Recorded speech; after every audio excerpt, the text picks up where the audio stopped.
Hi beautiful people, welcome back to my YouTube channel. This is me guys, Sanu and you are watching Sanu Non-Stop। तो guys दोबारा से एक नई video लेकर आ चुकी है। फटाफट से लाइक सब्सक्राइब एंड शेयर कर दीजिएगा। और आज की जो हमारी वीडियो है ब्रह्मोस मिसाइल के ऊपर वीडियो। आप लोगों को पता है कि पाकिस्तान में जो है वो ब्रह्मोस मिसाइल इस्तेमाल किया जा चुका है इंडिया की तरफ से 2 दफा। एक तो बहुत पुरानी बात है, तब वो उन्होंने टेस्ट किया था तो इधर आ गया था, लेकिन कोई ऐसा जानी नुकसान नहीं हुआ था। दूसरी दफा ऑपरेशन सिंदूर के अंदर भी जो है वो इसको इस्तेमाल किया गया था और वहां पर जो है वो काफी जानी नुकसान भी पाकिस्तान के अंदर जो है वो हुआ था। तो खैर देखते हैं इसकी स्पेसिफिकेशन के ये क्या है और इसको वर्ल्ड फास्टेस्ट जो है वो मिसाइल बोला गया है। क्यों बोला गया है, क्या है इसके अंदर, तो सारी चीजें वीडियो के अंदर चल के देखते हैं बिना टाइम को हुआ। Let's jump into the video. BrahMos planet की सबसे फास्टेस्ट सुपरसोनिक क्रूज मिसाइल है, जिसको अभी तक की टेक्नोलॉजी के अकॉर्डिंग इसको इंटरसेप्ट करना ऑलमोस्ट इम्पॉसिबल है, क्योंकि यह मिसाइल रेमजेट इंजन यूज करती है जो मिसाइल को माक 3 की स्पीड तक लेकर जा सकता है। दोस्तों वीडियो में आगे आपके लिए एक बेहतरीन अनाउंसमेंट है आपके इस 1 मिलियन के बेहतरीन सपोर्ट के लिए। लेकिन सबसे पहले कुछ बेसिक टर्मिनोलॉजी में आपको एक्सप्लेन कर देता हूं ताकि वीडियो समझने में आसानी रहे। मिसाइल की स्पीड को माक 1 माक 2 के नाम से जानते हैं। माक 1 का मतलब है साउंड की स्पीड जो 1225 किलोमीटर पर आवर है। इसी तरीके से माक 2 का मतलब 2 टाइम्स ऑफ साउंड की स्पीड, और ऐसे ही माक 3, 4, 5 की स्पीड आगे बढ़ती जाती है। सुपरसोनिक मिसाइल वह सब होती है जो माक 1 से माक 4 की स्पीड तक ऑपरेट करती है, लेकिन हाइपरसोनिक मिसाइल माक 5 की स्पीड के ऊपर ऑपरेट करती है। अच्छा। ब्रह्मोस मिसाइल को इंडिया और रसिया दोनों कंट्रीज ने मिलकर डिजाइन किया है और ब्रह्मोस सेकंड पर काम चल रहा है जो एक हाइपरसोनिक मिसाइल होगी। लेकिन यह जो माक 1 की स्पीड है यह एक बैरियर की तरह काम करती है। इसको बहुत सारे मिसाइल पैसेंजर प्लेन क्रॉस ही नहीं कर पाते। चलो इसको थोड़ा सिंपल करते हैं। मान लो हमारे पास में कोई एयरक्राफ्ट है, यह हवा में नॉर्मल स्पीड यानी माक 1 से नीचे चल रहा है। अब जब एयरक्राफ्ट चलता है तो यह हवा के पार्टिकल पर फोर्स लगाता है और हवा के पार्टिकल साइड में होते जाते हैं। लेकिन यह एयरक्राफ्ट हवा में प्रेशर वेव जनरेट करता हुआ आगे बढ़ता है। मैं आपको बता दूं, जिस तरीके से साउंड वेव हवा में ट्रेवल करती है ठीक वैसे ही प्रेशर वेव होती है, क्योंकि साउंड वेव का दूसरा नेम ही प्रेशर वेव है। थोड़ा इसको और सिंपल करते हैं। जब एयरक्राफ्ट आगे बढ़ता है तो इन एयर पार्टिकल पर फोर्स लगाएगा, यह एयर पार्टिकल आगे के पार्टिकल्स पर फोर्स लगाएंगे। इस तरीके से एयर पार्टिकल की ऐसे वेव्स बनती जाएगी। इन वेव्स को प्रेशर वेव बोलते हैं। यह ठीक जिस तरीके से पानी में हम पत्थर फेंकते हैं और रिपल्स जनरेट होती है ठीक वैसा ही यहाँ पर हो रहा है। अब हम एयरक्राफ्ट की स्पीड बढ़ाते हैं तो धीरे धीरे ऐसे लग रहा है जैसे यह जो प्रेशर वेव है वह एयरक्राफ्ट के फ्रंट साइड में जाकर इकट्ठा होती जा रही है। और ऐसा क्यों हो रहा है? क्योंकि इन वेव की ट्रेवलिंग स्पीड माक 1 तक ही होती है। थोड़ा और सिंप्लिसिटी के लिए मान लेते हैं एयरक्राफ्ट 0.5 माक पर चल रहा है, लेकिन आप देख सकते हो यह प्रेशर वेव एयरक्राफ्ट से आगे जा रही है क्योंकि यह माक 1 की स्पीड तक चल सकती है। अब जैसे जैसे एयरक्राफ्ट की स्पीड माक 1 तक पहुंचेगी यह प्रेशर वेव एयरक्राफ्ट के नोज पर आकर इकट्ठा होने लग जाएगी और अब माक 1 के एकदम पास में एक प्रेशर वेव का बैरियर बना देगी। अब यदि एयरक्राफ्ट में पावर बची हुई है और ज्यादा थ्रस्ट लगाने के लिए तो ही यह बैरियर टूट सकता है, अदरवाइज तो माक 1 की स्पीड के नीचे ही चलो।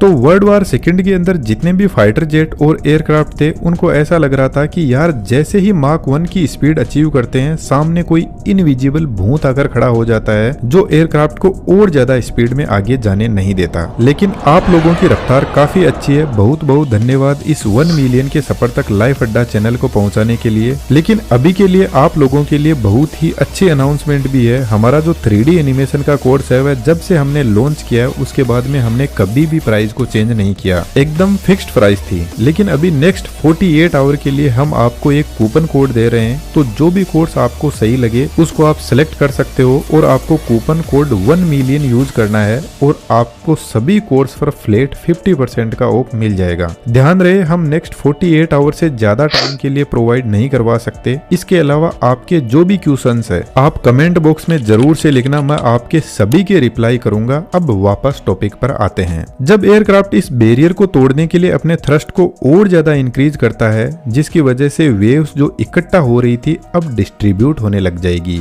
और पीछे की साइड में एक कोन शेप में बढ़ने लगेगी। अब इस कंडीशन में कोन की इन दोनों एज पर हाई प्रेशर और टेम्परेचर पर शॉक वेव जनरेट होने लगती है। इन शॉक वेव का प्रेशर एटमॉस्फेयर के प्रेशर से 29 टाइम ज्यादा होता है, क्योंकि इस कोन के अंदर के एरिया के एयर पार्टिकल पर जबरदस्त एयरक्राफ्ट का फोर्स लग रहा है और वह स्पीड में इधर उधर भाग रहे हैं। लेकिन इसके बाहर जो एयर पार्टिकल है वह एकदम शांति से बैठे हैं। तो यह इतनी हाई स्पीड में चलते हुए एयर पार्टिकल जब शांत एयर पार्टिकल से टकराते हैं तो यह पार्टिकल इतना फास्ट दूर नहीं हो पाते, जिसकी वजह से शॉक वेव जनरेट होती है। हालांकि यह जो शॉक वेव का जो वॉल्यूम है वह जस्ट 200 नैनोमीटर का ही होता है, लेकिन ब्रह्मोस के साइंटिस्ट ने सोचा कि क्यों ना यह जो natural high pressure shock wave generate हो रही है इसी से मिसाइल को और ज्यादा रफ्तार दी जाए। तो इन्होंने एक अलग ही टाइप का इंजन तैयार किया जिसको बोलते हैं रैमजेट इंजन। और इस इंजन की सबसे खास बात होती है इसमें कोई भी मूविंग या रोटेटिंग पार्ट नहीं होता, लेकिन यह इंजन सुपरसोनिक स्पीड पर ही काम करता है, यानी माक 1 की स्पीड को क्रॉस करने के बाद ही इसको स्टार्ट किया जाता है। इंजन की वर्किंग बहुत आसान है, लेकिन सबसे पहले हम समझते हैं शॉक वेव का कंसेप्ट यहाँ पर कैसे अप्लाई होता है।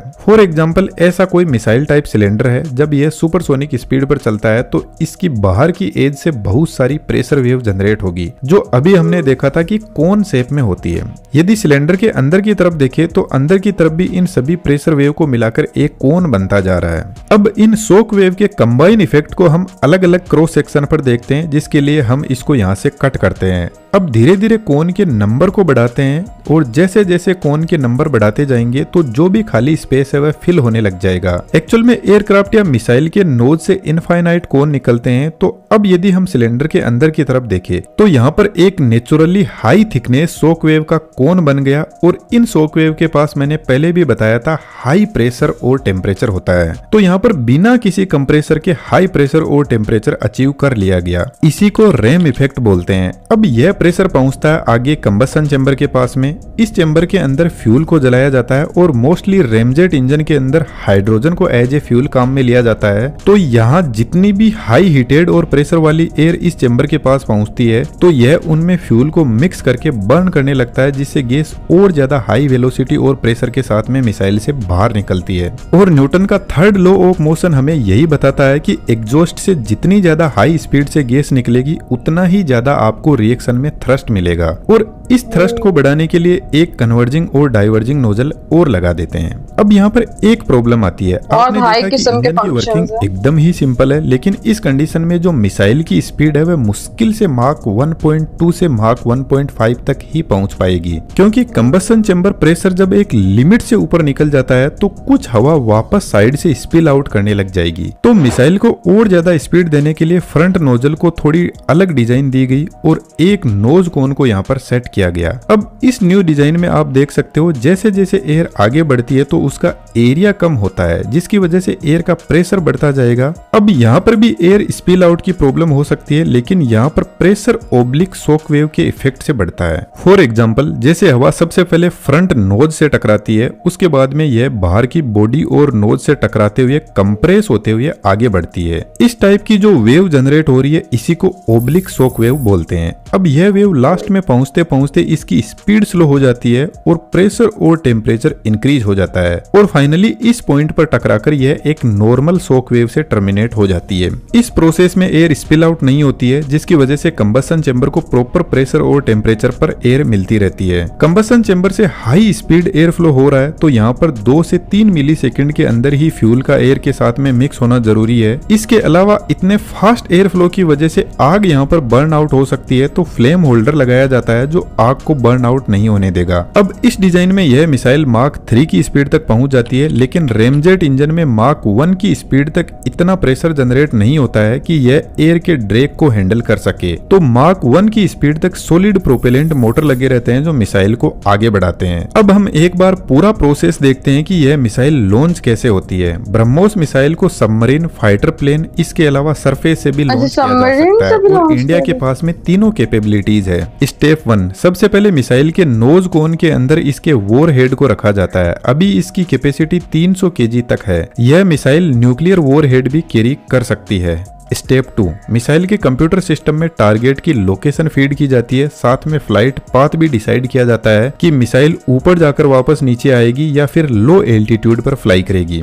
स्टेप 3, अब मिसाइल लॉन्च के लिए रेडी है, जिसके लिए ट्यूब में नीचे की तरफ गैस जनरेटर होता है जो हाई प्रेशर गैस से मिसाइल को बाहर फेंक देता है 15 से 20 मीटर की ऊंचाई पर। इस हाइट पर first stage solid rocket booster motor start होते हैं, साथ में ही मिसाइल पर लगे केप में भी थ्रस्टर होते हैं जो मिसाइल को टारगेटेड डायरेक्शन में मोड़ देते हैं और फिर केप रिमूव हो जाता है। अब मिसाइल अपने पाथ पर हाई स्पीड में आगे बढ़ती है। स्टेप 4, जैसे ही सॉलिड मोटर मिसाइल को मार्क 1 की स्पीड क्रॉस करवाती है तो यह अलग हो जाते हैं। अब रेमजेट इंजन स्टार्ट होता है मिसाइल को और ज्यादा स्पीड देने के लिए। स्टेप 5, मिसाइल अपने फ्लाइट पाथ को फॉलो करती है, लेकिन यदि कोई इसको इंटरसेप्ट करने के लिए पीछे से मिसाइल आ रही है तो यह अपने फ्लाइट पाथ को चेंज करके इंटरसेप्टिंग मिसाइल को कंफ्यूज करके बच सकती है। स्टेप 6, इसमें लगा आईएनएस और GPS sensor continuous flight path और अपनी ट्राजेक्टरी पर मिसाइल को आगे बढ़ाते हैं। इसके फ्रंट में रडार भी लगा रहता है। जब मिसाइल अपने टारगेट से 50 किलोमीटर की दूरी पर होती है तो यह अपने खुद के रडार से टारगेट को लॉक कर देता है और फिर इसके हिसाब से मिसाइल अपना आगे का रास्ता तय करती है। इस कंडीशन में यदि टारगेट मूव भी कर रहा है तो वह इससे बच नहीं पाएगा। स्टेप 7, फाइनली मिसाइल अपने टारगेट को जाकर हिट करती है और जो भी इसमें वॉरहेड है उसका जबरदस्त एक्सप्लोजन होता है। उम्मीद करता हूँ ब्रह्मोस मिसाइल की वर्किंग आपको डिटेल से समझ आई होगी। दोस्तों कोर्स की डिटेल डिस्क्रिप्शन में बहुत ही अच्छा, बहुत ही पावरफुल ये मिसाइल है। मतलब इसके अंदर जीपीएस सिस्टम जो लगा हुआ है ना, अगर आपके टारगेट की लोकेशन चेंज भी हो गई है ना तो वो उस चीज को उसी हिसाब से जो है ना अपनी लोकेशन को भी जो है मिसाइल भी चेंज कर देगा। मतलब इस तरह से जो है वो हाई किस्म के इसके अंदर सेंसर्स आप बोल सकते हैं या जीपीएस सिस्टम जो है वो बोल सकते हैं लगा हुआ है। और बहुत मतलब रशिया और इंडिया ने मिलके जो है वो इस मिसाइल को जो है वो क्रिएट किया है, जो कि अब तक देखा जाए तो काफी पावरफुल है और फास्ट बहुत ज्यादा है। साउंड की स्पीड से भी ज्यादा जो है वो फास्ट है, इसीलिए इतना डिजास्टर और जैसे कहते हैं ना एक पूरी लोकेशन के ऊपर जो लोकेशन अंदर ऐड कर दी जाती है वो उसी के ऊपर जाके जो है वो हिट करता है। तो गाइस आप लोगों का क्या कहना है इसके बारे में? लाइक सब्सक्राइब एंड शेयर कीजिएगा। अच्छा लगा इस मिलते हैं आपको नेक्स्ट वीडियो के अंदर। Bye bye.